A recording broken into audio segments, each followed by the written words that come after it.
Lonar Shivnagar चौधरपाड़ा group ग्राम पंचायत सरपंच नवरत्नाताई मारुति भंडारी, उप सरपंच लक्ष्मण भंडारी, ग्राम सेवक राजू आंधले तथा सर्व सम्मानीय सदस्यों के विशेष प्रयासों से आज दिनांक 10 फरवरी 2023 को भिवंडी तालुका के लोनार गांव में महिलाओं के लिए हल्दी कुमकुम कार्यक्रम का आयोजन बड़े हर्षोल्लास के साथ किया गया। इस अवसर पर जिला परिषद सदस्य थाने Ruta Gopinath Kene, advocate DB Patil, advocate Devyani Patil, माजी सभापति पंचायत समिति भिवंडी सुप्रिया पाटिल, जयाताई पार्थी, खाड़े मैडम सोनाली पाटिल, शिक्षिका अश्विनी मोरे, एडवोकेट दिनेश पाटिल, सरपंच नवरत्नाताई मारुति भंडारी, उप सरपंच लक्ष्मण भंडारी, ग्राम सेवक राजू आंधले, माजी उप सरपंच व विद्यमान सदस्य प्रदीप थले, माजी सरपंच व विद्यमान सदस्या भाग्यश्री वाकड़े, सदस्य बापू मुकादम, संतोष पाटिल, बालाराम तरे, पुष्पक राज भंडारी, सदस्या वनीता जाधव, निशा भालेकर, प्रमिला भालेकर, नीलम डोंगरे, वैजंती थले, सीता घरत सहित भारी संख्या में मान्यवर तथा सर्व सम्मानीय ग्राम पंचायत सदस्य व कर्मचारी तथा लोनार शिवनगर चौधरपाड़ा के महिलाएं उपस्थित थे। सभी मान्यवरों द्वारा सभी महिलाओं को हल्दी कुमकुम कर भेंट वस्तु देकर सम्मानित किया गया। आइए देखें इसकी एक रिपोर्ट।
लोणारगावच्या महिला तसेच ग्रामस्थ, आज आपण इथे महिला मेळावा आणि हळदी कुंकवाचा कार्यक्रम आयोजित केलेला आहे। या कार्यक्रमासाठी आलेल्या सर्व महिलांना मी धन्यवाद देते। धन्यवाद याच्यासाठी देते कारण वर्षभर कामच करत राहतो, आपल्याला बाहेर निघल्याशिवाय महिला जेव्हा बाहेर पडते तेव्हाच महिलाला बाहेरचं जग दिसते।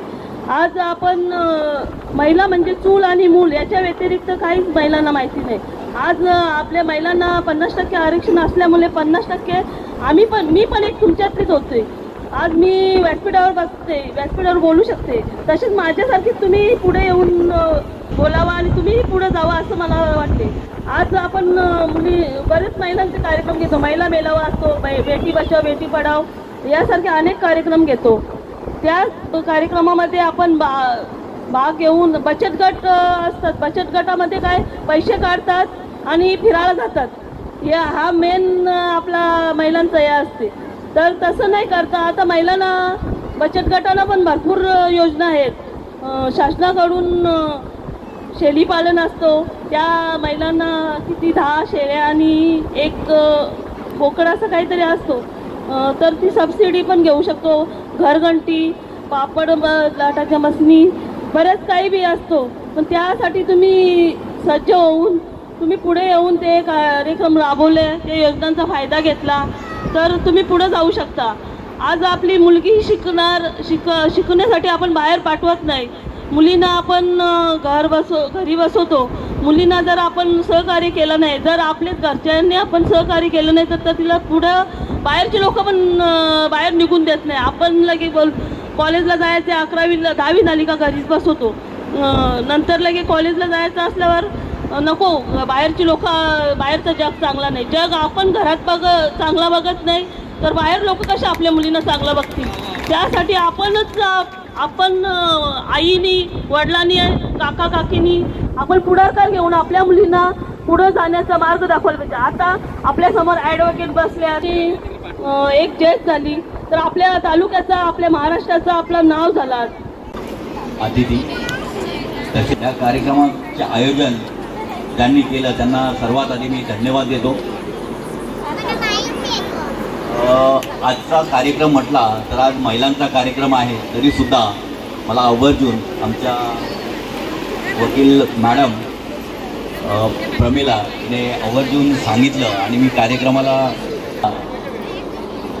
माझा इथे सत्कार केला तर एक सौभाग्याचं लेणं असतं आणि महिला ह्या मार्गशीर्ष महिन्यामध्ये हा कार्यक्रम आयोजित करतात। महिलांचा संदेश मी आपणास देऊ इच्छितो की आपल्या गावामध्ये, आपल्या समाजामध्ये, आपल्या घरामध्ये ज्या कोणी महिला आहेत, त्या मुली आहेत, त्यांचा आदर किंवा महत्त्वाचं काम आहे ते आपल्या भगिनींचं। तर या कार्यक्रमाचा मूळ उद्देश म्हटलं तर हे सौभाग्य म्हटलं, एक हळद आणि कुंकू मॅडमने सांगितल्याप्रमाणे एक कुंकू हे सौभाग्य आणि हळद हे आरोग्याचं प्रतीक आहे म्हटलं तर वावगं होणार नाही। माझं एवढंच म्हणणं आहे की यापुढे आपण आपल्या मुलांना चांगले संस्कार देऊन मॅडमने सांगितल्याप्रमाणे एखादी मुलगी किंवा एखादी भगिनी कुठे रात्री अपरात्री जर रस्त्यामध्ये किंवा अडचणीत असेल तर तिला आपल्या गाडीवर चांगला उद्देश ठेवून तिला आणलं पाहिजे। परंतु हे संस्कार देण्याचं काम आपण महिलांनी भगिनी आणि म्हणून आपला संस्कार आपल्या घरामधून कुंकवाच्या कार्यक्रमामध्ये प्रमुख पाहुणे म्हणून बोलण्याची संधी दिली म्हणून मी आपला धन्यवाद देतो। आज इथे तुमच्यासमोर बोलण्याची संधी दिली त्याबद्दल प्रथमतः मी धन्यवाद देते। आपले शिक्षण ज्योती सावित्रीबाई फुले तसेच आपले महाराष्ट्राचे आराध्य दैवत समारंभाकरिता उपस्थित सर्व सन्मानित पाहुणे, उपस्थित महिला वर्ग तसेच पुरुष वर्ग, आजचा महिलांसाठी जो हा हळदी कुंकूचा कार्यक्रम आयोजित केलेला आहे तर आज 10 फेब्रुवारी असून आज मला असं वाटतं की 8 मार्च आहे की काय, 8 मार्चलाच एवढा सन्मान केला जातो महिलांचा, कारण त्या दिवशी महिला दिन असतो आणि त्या महिला दिनानिमित्तच सगळ्या महिलांची आठवण सगळ्यांना येत असते। प्रत्येक ठिकाणी कार्यक्रम आयोजित केले जातात तर आज मला असं वाटतं की 10 फेब्रुवारी नसून 8 मार्च असल्यासारखं आनंद होतोय त्या बाबतीत. आणि असेच कार्यक्रम हे हमेशा व्हावे ही मी प्रत्येक कार्यक्रमामध्ये असं म्हणते की महिलांचा सन्मान हा 8 मार्च रोज साजरा केला जावा, जेणेकरून महिलांना कळावं की यापूर्वी जे आपलं स्थान होतं ते काय होतं आणि आता आपलं स्थान. महिलांना न्याय आणि महिलांना कळावं यासाठी आपल्या देशामध्ये अनेक कायदे केले जातात. ते कायद्याचा आधार घेऊन आपण बरेचसे मान सन्मान किंवा आपल्याला प्राप्त करता येते. परंतु बऱ्याच ठिकाणी आजही अशी परिस्थिती आहे की काही महिलांचे किती प्रमाणामध्ये हाल केले जातात, किती प्रमाणामध्ये छळ केले जातात, सासरी माहेरी